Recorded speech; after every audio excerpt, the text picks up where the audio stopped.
sa bawat isa. Salamat po sa Panginoon. Awitan po natin ang Panginoon sa umaga po na ito. Mabuti po ang Panginoon sa ating pong buhay. Siya po ay tapat. Patuloy natin nararanasan yung biyaya niya. Na kanya pong biyaya ay nagiging sapat po para sa atin upang tayo po ay makapagpatuloy. Yung kabutihan ng Diyos, yung kanyang pagpapatawad, yung kanyang pag-ibig na kumocover sa anumang mga pagkukulang ng bawat isa. At palagi natin nararanasan na pagka tayo ay naglilingkod sa Panginoon, talagang ang Panginoon po ay sumasama at nakikita natin yung pagkilos niya sa ating pong buhay. Hallelujah. Hallelujah. Pagising sa umaga, naaalala kayo, nasasabik ang puso ko na makapiling kayo.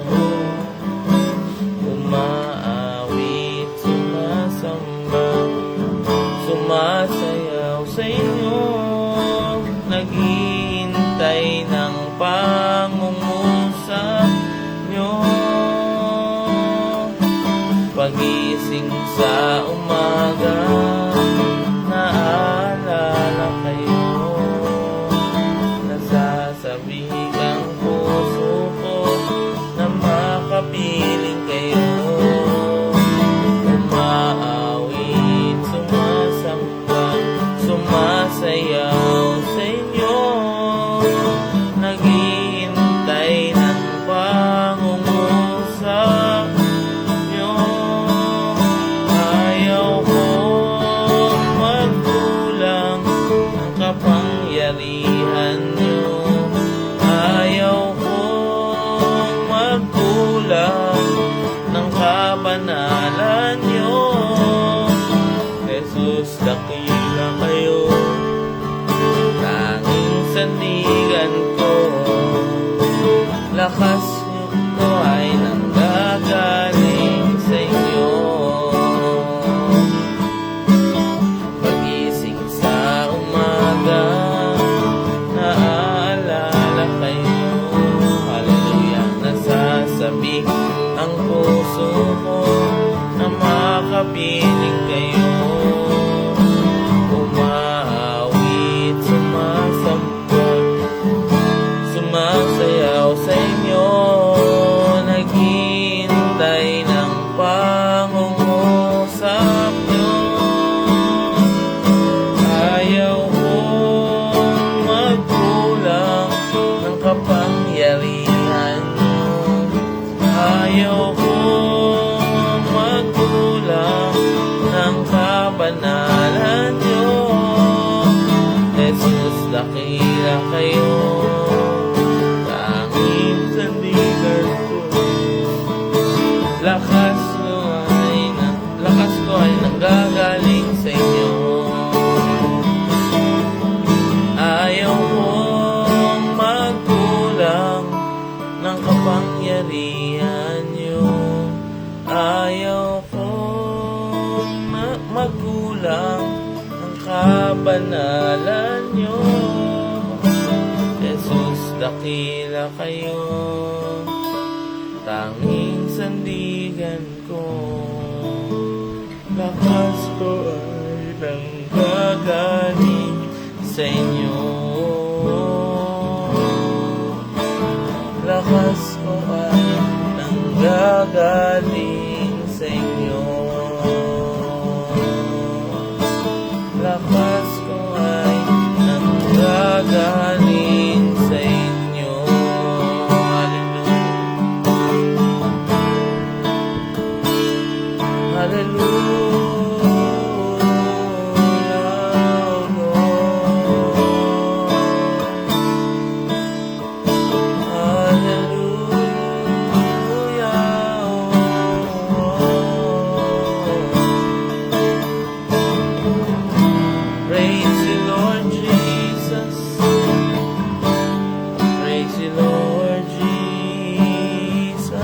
Magpuri po tayo sa Panginoon. lang po. Hallelujah. Be still and know that I am God.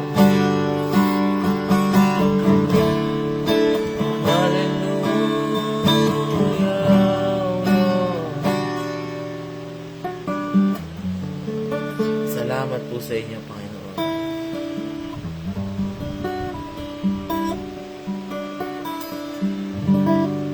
Thank you, Lord. Salamat po, Panginoon, dahil lagi naming nararanasan yung patnubay, pagsama at presensya ninyo sa aming buhay. Salamat po, Panginoon. Patuloy ko pong kinikilala bilang inyong lingkod, na kayo ang dahilan kung ba't kami nakakapagpatuloy, Panginoon. Kayo ang dahilan, Panginoon. Yung biyaya ninyo ang dahilan, Panginoon.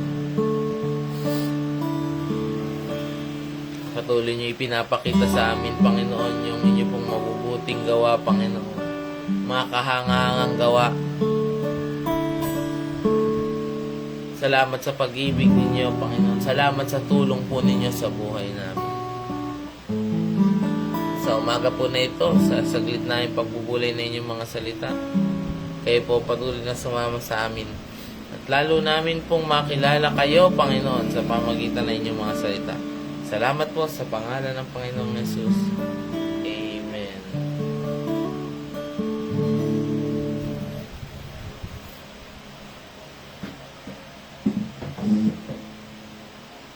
Praise the Lord. Purihin po ang Panginoon. Dito po tayo sa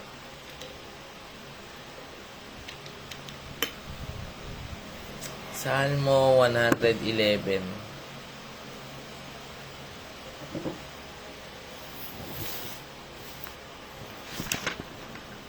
Salmo 111 po.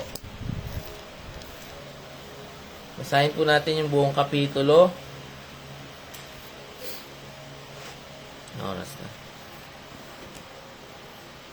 Sabi po dito, Salmo 111,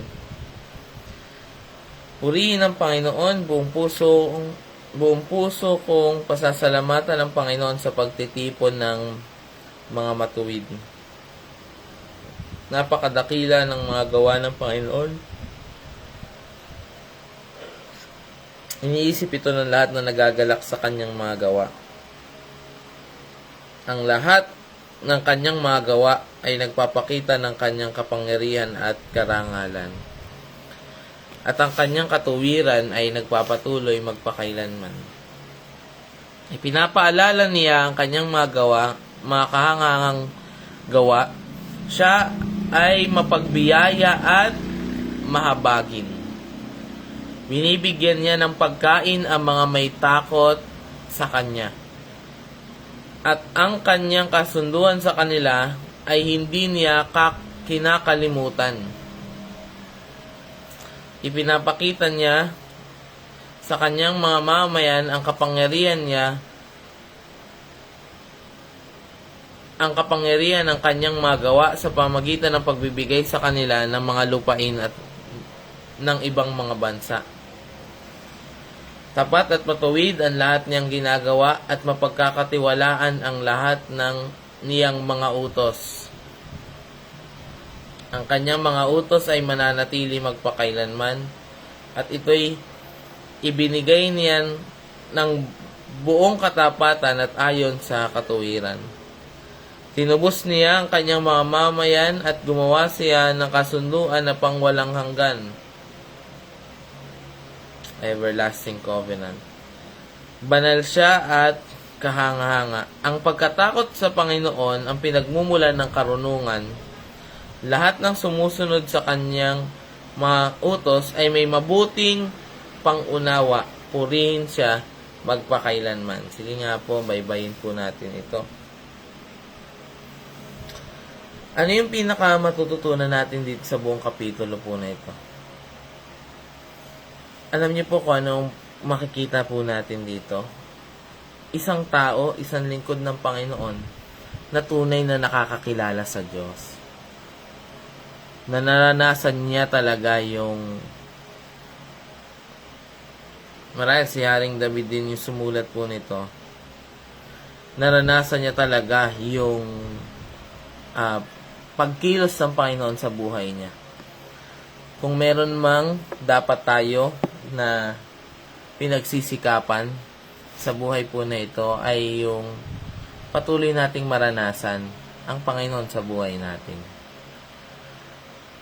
Kasi, di ba, minsan pagka merong mga tao, sikat, nakikilala nila po yung mga sikat na tao. Sabihin, ay, nakasama ko na yan. Kilala ko na yan. Nakasama ko na kumain yan. Ay, nalibre na ako niyan. Alam mo ito si ganito? Magkakilala kami niyan. Pero nung saya pagka meron kang ugnayan sa Panginoon. Isang tao na talagang naranasan niya yung kabutihan ng Panginoon. Sabi minsan ng salita ng Diyos dito po sa babalik po tayo dyan. Mamaya na nga natin balikan. Sabi po dito sa John chapter 14 verse 21. Paborito ito ni Daddy. John chapter 14 verse 21. Sabi, ang sino mang tumanggap at sumunod sa mga utos ko, ang siyang nagmamahal sa akin. At ang nagmamahal sa akin ay mamahalin din ng aking Ama. Mamahalin ko rin siya. At ipapakilala ko ang aking sarili sa Kanya. Ang sabi po, ipapakilala ko ang aking sarili sa Kanya. Yung mga taong sumusunod sa utos ng Panginoon, nagmamahal sa Panginoon, minamahal din ng Panginoon. Ang pangit kasi sa mga tao, ang gusto nila, sila lang ang minamahal eh. Ang gusto ng ibang mga tao, sila lang ang bibigyan ng Diyos, ayaw magbigay sa Diyos. Sila lang yung paglilingkuran ng Panginoon, ayaw maglingkod sa Panginoon.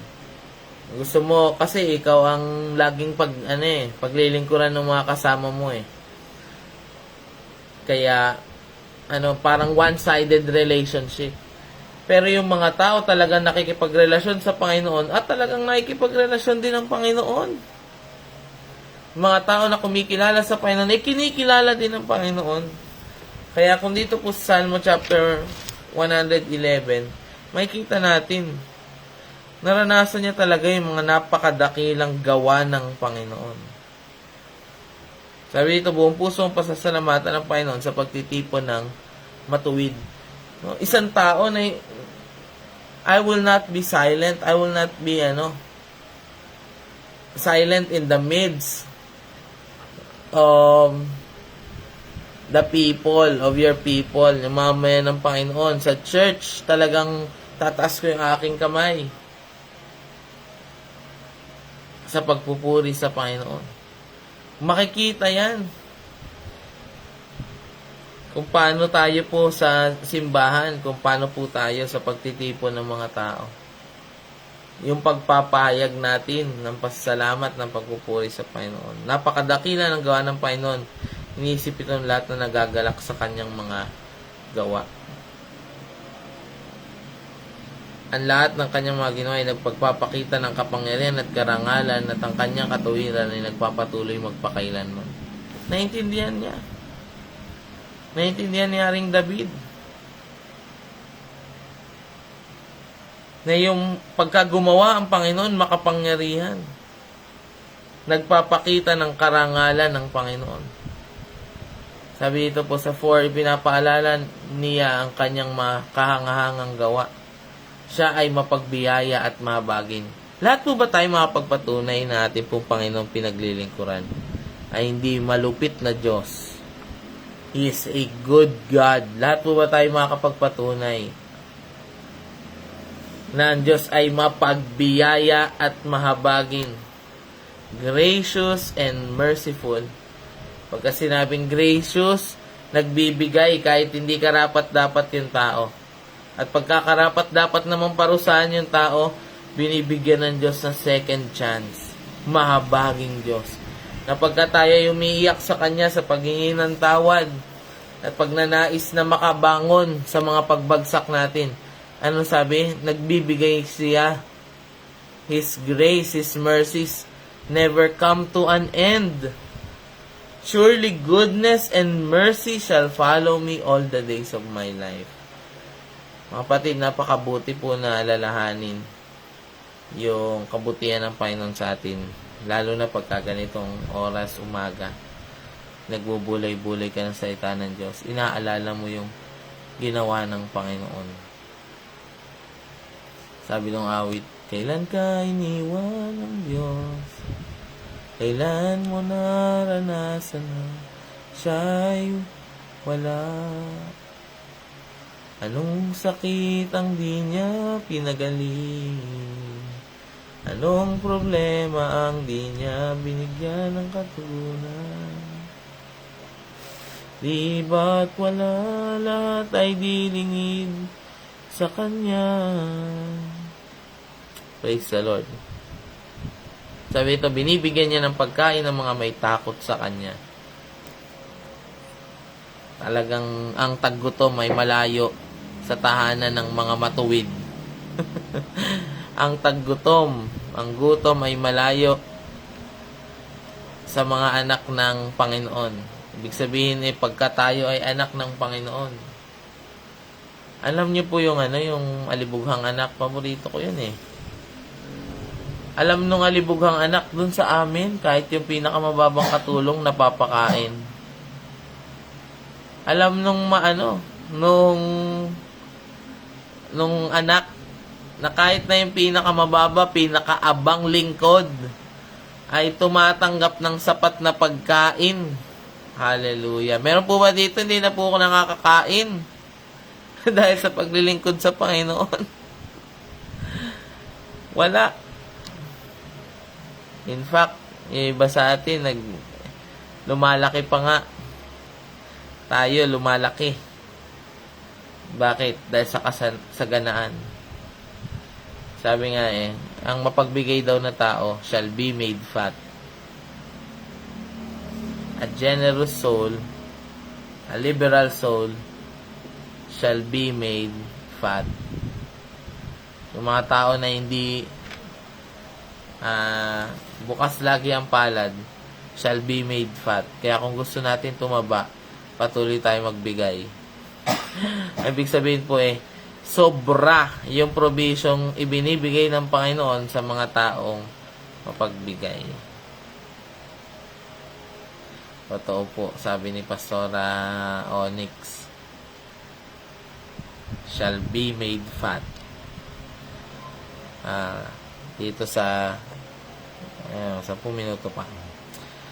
Tapat at matuwid. Dito sa po dito, ipinapakita niya sa kanyang mamamayan ang kapangyarihan ng kanyang mga gawa sa pamagitan ng pagbibigay sa kanila ng mga lupain ng ibang mga bansa. Dito natin may kita na isa sa mga nararanasan po natin sa atin po bilang mga Kristiyano, yung matinding pabor ng Diyos na yung para sa iba minsan na ibibigay po sa atin.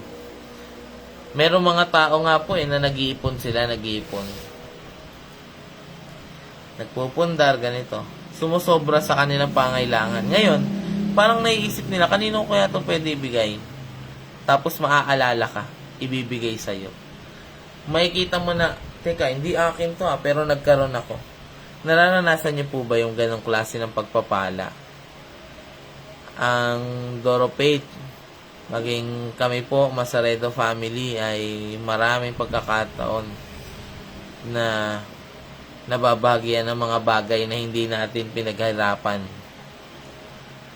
Mga lupain. Sabi ng Panginoon minsan, paglipat nyo dun sa lupang pangako, may mga na dun. Meron ng mga tahanan, hindi kayo ang nagtayo. Meron ng mga balon na hindi kayo ang naghukay. Lupain ng mga hindi kumikilala sa Panginoon, Hindi po ito yung, oy sister, akin na yan. Dahil ang sabi ng Panginoon, ibibigay daw niya para sa akin yung iba ninyong mga gamit. Hindi talaga yung kamayamanan ng mga makasalanan ay binibigay ng Panginoon sa kanyang mga anak. At minsan din gumagamit talaga ang Panginoon ng mga tao na nagbe-bless sa atin No, pinapakain tayo sa labas, inabutan tayo ng love gift. O minsan pagka na-touch natin yung buhay nila, nakapag-minister tayo sa kanila, pinapasalubungan tayo. Sabi sa verse 7, matapat at matuwid ang kanyang mga gawa, mapagkakatiwalaan ng lahat niyang mga utos. Subok niya ng ang kalooban ng Panginoon. Yung mga utos ng Panginoon ay mapagkakatiwalaan. Siguro dumarating yung punto na teka, yung pagsunod sa Panginoon, parang ang hirap parang nadedehado yung buhay ko Pero yung utos ng Panginoon, marahil lang ay nag-ingat sa Kanya sa maraming peligro. Nag-ingat sa Kanya sa maraming disgrasya o kaaway. Kasi alam niyo po, pagka isang tao sumusunod sa Panginoon, hindi kayang hulihin ng kaaway. Dahil ang kaaway ay naglalaro sa kasalanan at karumihan. No?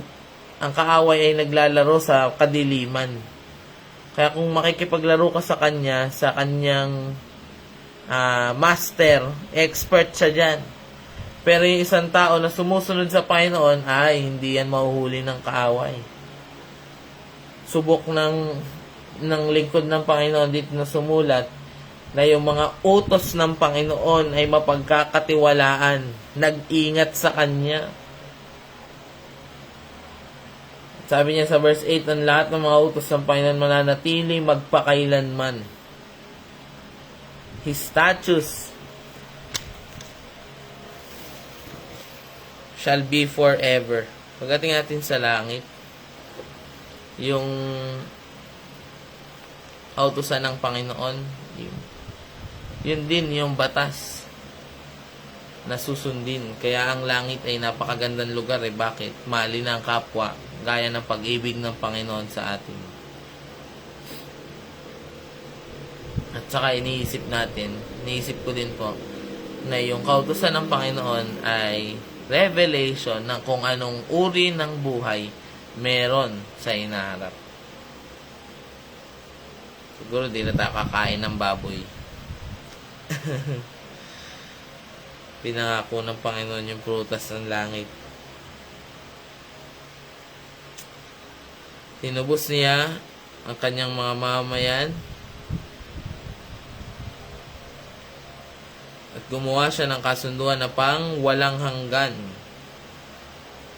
Banal siya at kahanga-hanga.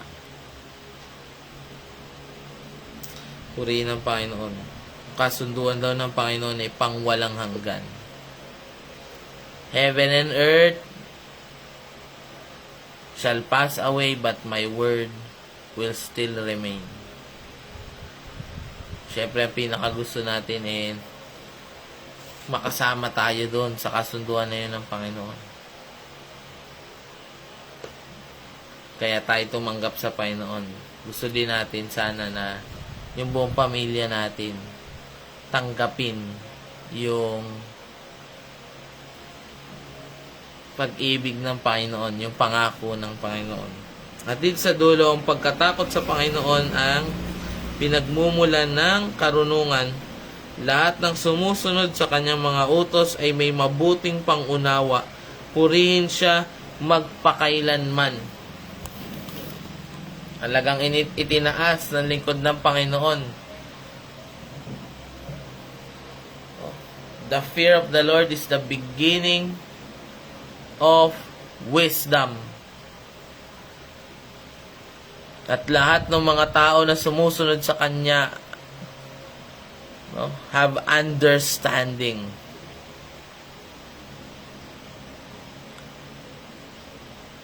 Malalaman mo talaga yung talino na isang tao po Ang tunay na ibig sabihin, definition of wisdom ay to be able, the ability to do the right in every situation. To decide what is right in every situation. Kaya yung mga tao na talagang may takot sa Panginoon, may karunungan sa bawat pagpapasya. Nagpapatunay ito ng mataas na pagkilala sa Panginoon.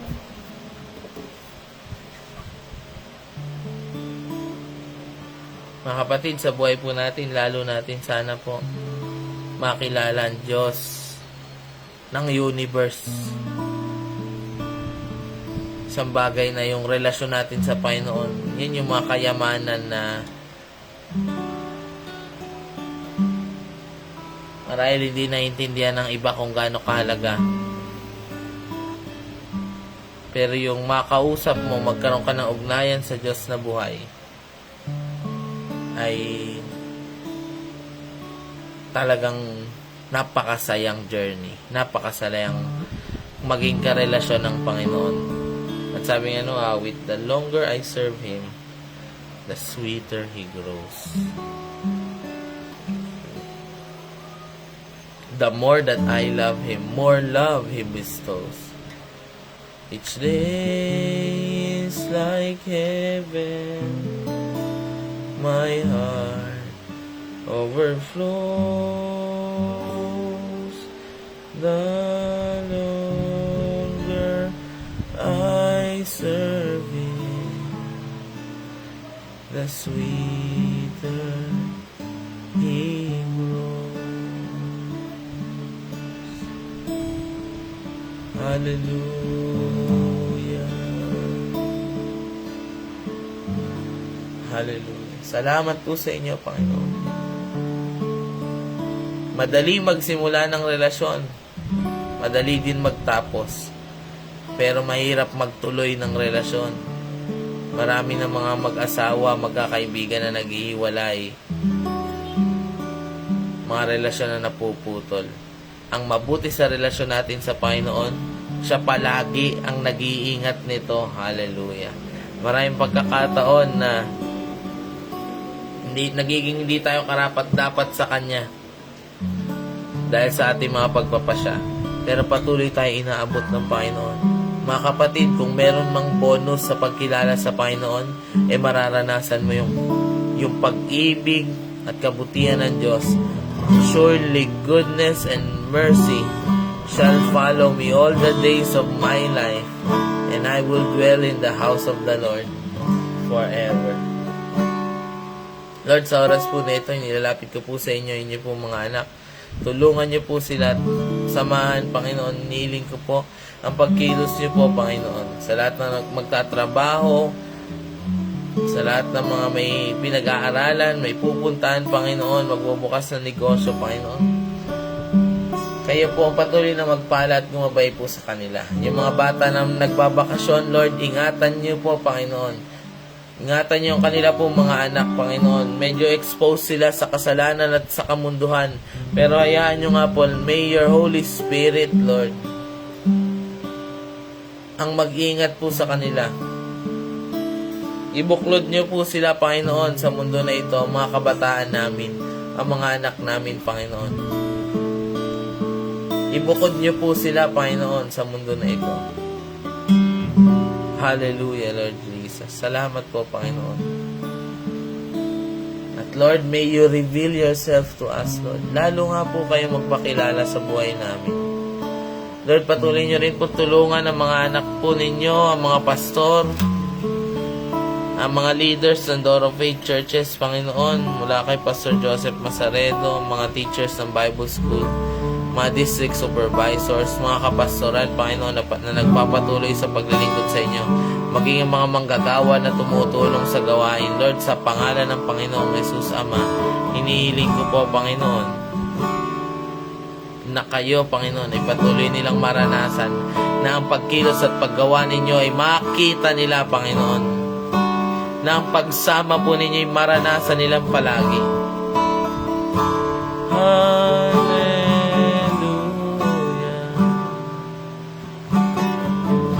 Salamat po sa inyo, Panginoon. Salamat po sa inyo. Kayo po ang sumama, patuloy na mag-ingat sa lahat ng gagawin na inyo po mga anak. Salamat po sa mga salita ninyo na patuloy nagiging kalakasan namin. Pinupuri namin kayo, Ama, sa pangalan ng Panginoong Jesus. Amen. Praise the Lord. Muli, good morning po sa bawat isa. Magpatuloy po tayo sa Panginoon. Patuloy po tayo sa pag-ibig ng Diyos. Amen.